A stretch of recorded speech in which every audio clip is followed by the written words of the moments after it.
Silat salah satu media untuk kita belajar memahami kewaspadaan, ketangkasan, dan kearifan.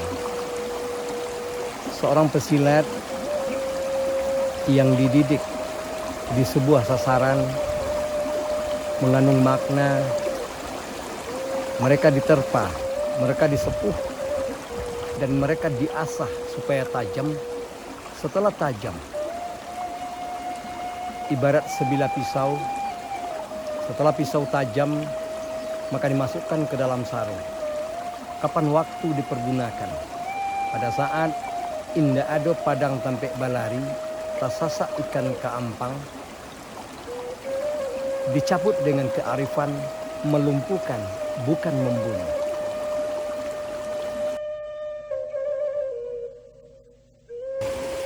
Bicara soal tari Minangkabau,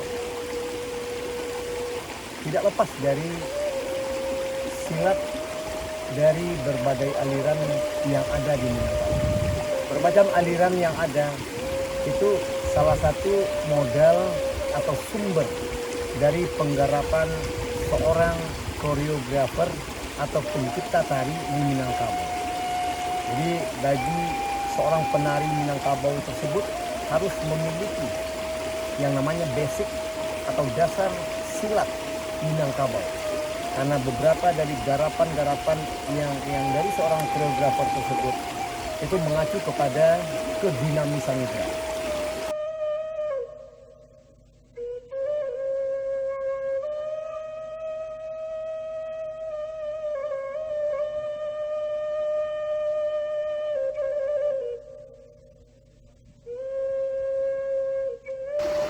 Berangkat dari pengalaman dan jam terbang saya sebagai penari di Gumarang Sakti Dance Company,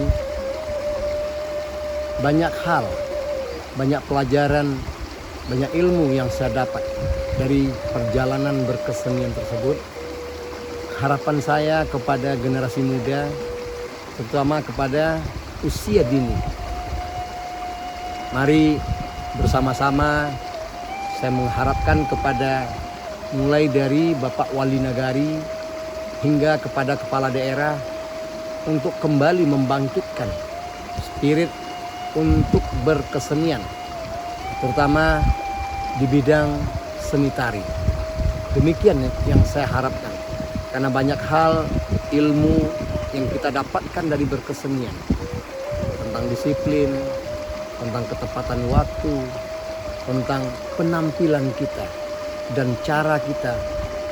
Kemudian bagaimana kita dengan sesama, ada seni yang kita miliki di dalam diri kita, maka semua akan indah dalam kehidupan kita di masa yang akan datang. Terima kasih.